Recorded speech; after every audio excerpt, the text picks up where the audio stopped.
don't know what will happen now. We've got some difficult days ahead. But it really doesn't matter with me now, because I've been to the mountaintop. And I don't mind. Like anybody, I would like to live a long life. Longevity has its place. But I'm not concerned about that now. I just want to do God's will. And He's allowed me to go up to the mountain. And I've looked over and I've seen the promised land. I may not get there with you, but I want you to know tonight that we as a people will get to the promised land.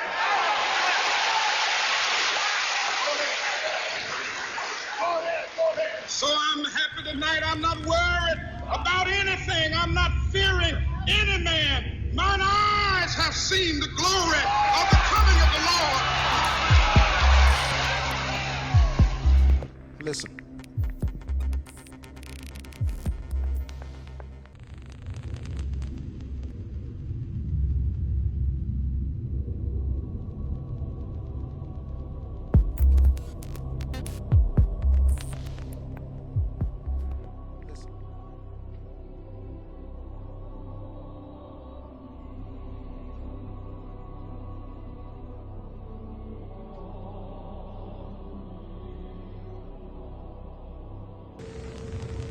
Don't have a lot to respond except for the fact that I am past master of my lodge and a Freemason, and very proud of the fact. And I think it's interesting to listen to a debate that says that points toward Freemasonry as an occult, when 36 of the 50 signers of the Declaration of Independence, all of the generals in Washington's army, and everyone who participated in the Revolutionary War were basically Freemasons. And if you look at how the foundation of the country was put together, it's on Masonic principles. I think it's certainly an interesting debate that's probably not appropriate in this public forum, but I would certainly encourage people that have a different viewpoint to study the Freemasonry organization a little closer.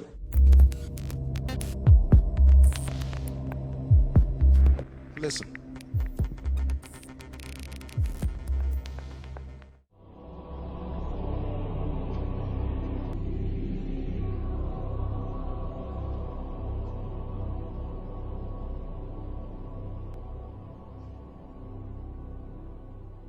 You were both in Skull and Bones, the secret society.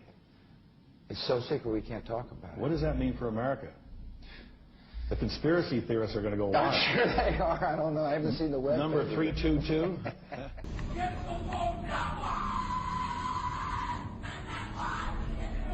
What you're hearing is the first recording ever made of the Skull and Bones initiation ceremony. It has never been broadcast before.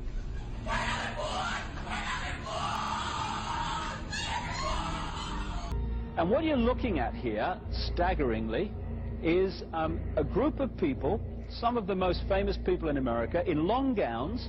Behind them there, you see a 40-foot stone owl. And there's the fire between them, next to the lake at Bohemian Grove. Now, one might wonder, understandably, why the people that run the banking, political, economic system and the media in America should be dressed in long robes doing a ceremony to a 40-foot stone owl. I think we should be told. Listen.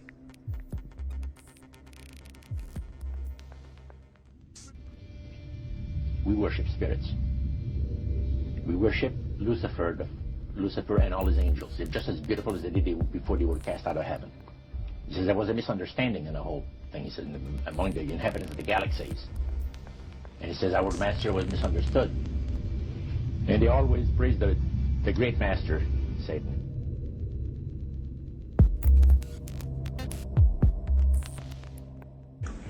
Ladies and gentlemen, the very word secrecy is repugnant in a free and open society.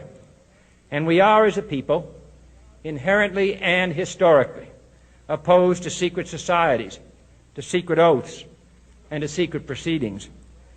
We decided long ago that the dangers of excessive and unwarranted concealment of pertinent facts far outweighed the dangers which are cited to justify it.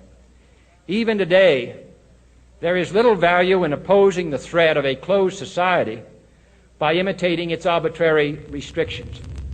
Even today, there is little value in ensuring the survival of our nation if our traditions do not survive with it.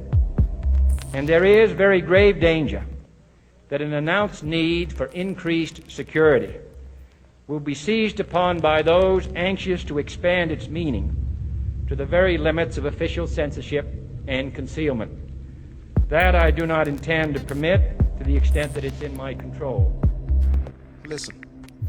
September 11th. Terrorism, terrorists, September 11th. Terror, September 11th. Threat, tyranny, terrorist, tyranny. People hate us. Terror. Barbaric terrorists, terrorists for terrorism, September 11th. September 11th. The terrorists, war and danger, September 11th. Terrorism, terrorism, September 11th. Threat of global terrorism, terrorism, terrorist, global terrorism, terrorism, terrorism, September 11, 2001, global terrorism. Terrorists, global terrorism, terrorism, terrorists, September 11, terror. Terrorism, the attack on our homeland, back from the attack on our economy, and back from the attack on our way of life. Terrorism, terrorists, hate. We must be fierce and relentless and terminate terrorism. Terrorists, the evil terrorists. Terrorists, the terrorists know. A massive and sudden horror. Massive death and destruction. Danger, danger. Death on a massive scale. Weapons of mass destruction. Weapons of mass destruction. Weapons of mass destruction. Weapons of mass death. It was our conclusion, based on 250 interviews with academics, scientists, intelligence, military, and political officials, that it is more likely than not that a weapon of mass destruction will be used someplace in the world prior to the end of the year 2013. We also found that it was more likely that that weapon would be biological than nuclear. If they isolate a pathogen and are able to weaponize it, there's no reason they wouldn't be able to make more than one weapon and attack more than once. And since you don't know necessarily that a biological attack is occurring, that's a real possibility for them. So we have a big focus on bio.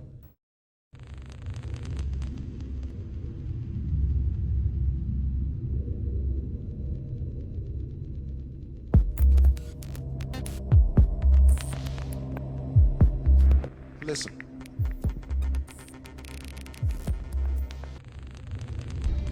What were they? Because I'd never seen anything like that, and his statement was that if he told me, I would be one of few people in Madison, Georgia, that knew about them.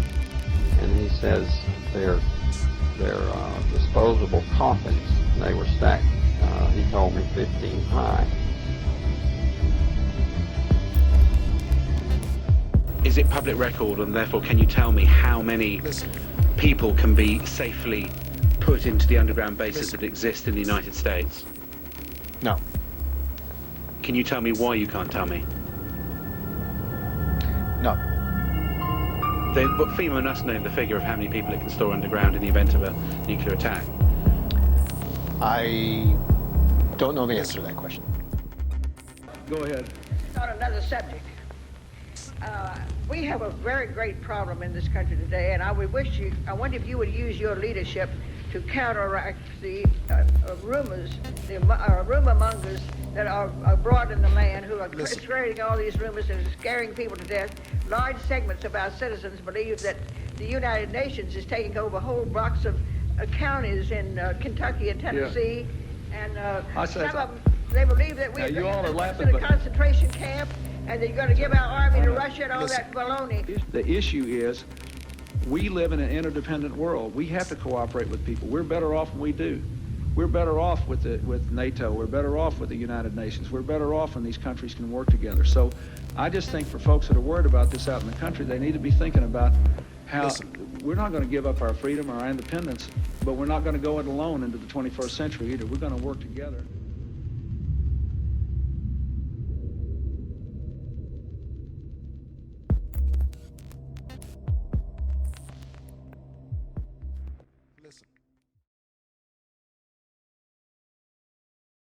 the ultimate goal that these people have in mind is the goal to create a one world government run by the banking industry, run by the bankers, and they're doing it in sections. The European currency, the euro, and the European Constitution is one part of it. Now they're trying to do it in America with the North American Union, right? And they want to create a new currency called the Amero, right? And the whole agenda is to create a one world government where everybody has an RFID chip implanted in them. All money is to be in those chips, right? There'll be no more cash. And this is given me straight from Rockefeller himself. This is what they want to accomplish. And all money will be in your chips. And so instead of having cash, anytime you have money in your chip, they can take out whatever they want to take out whenever they want to. If they say you owe us this much money in taxes, they just deduct it out of your chip digitally. Total control. Total control. And if you're like me or you, and you're protesting what they're doing, they can just turn off your chip. And you have nothing. You can't buy food. You can't do anything. It's total control of the people. And that chip's connected to a database that has your purchasing records, what you do, what everything, you sell. Everything is in there, you know? And so they want a one world government controlled by them, everybody being chipped, all your money in those chips, and they control the chips, and they control people. And you become a slave. You become a serf to these people. That's their goal. That's their intentions. Eric, can you be specific about when you met Rockefeller, how it happened in these discussions?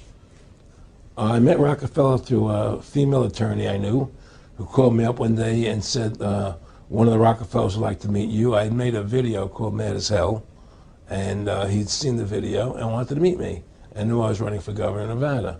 So sure, I'd love to meet him. And I met him and I liked him, and he was a very, very smart man. And we used to talk and share ideas and thoughts.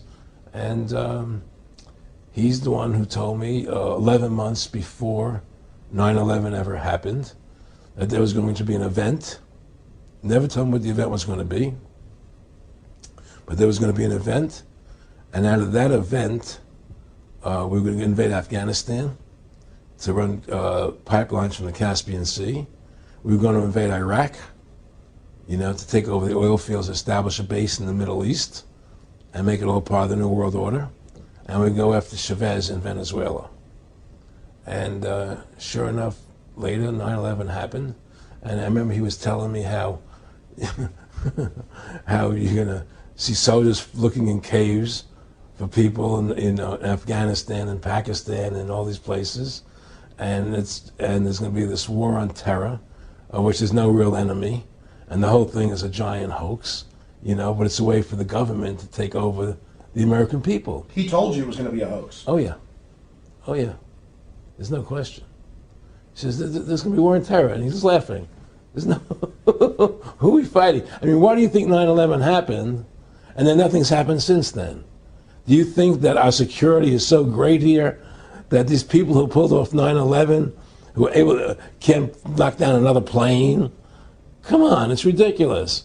9/11 was done by people in our own government and our own banking system to perpetuate the fear of the American people into subordinating themselves to anything the government wants them to do.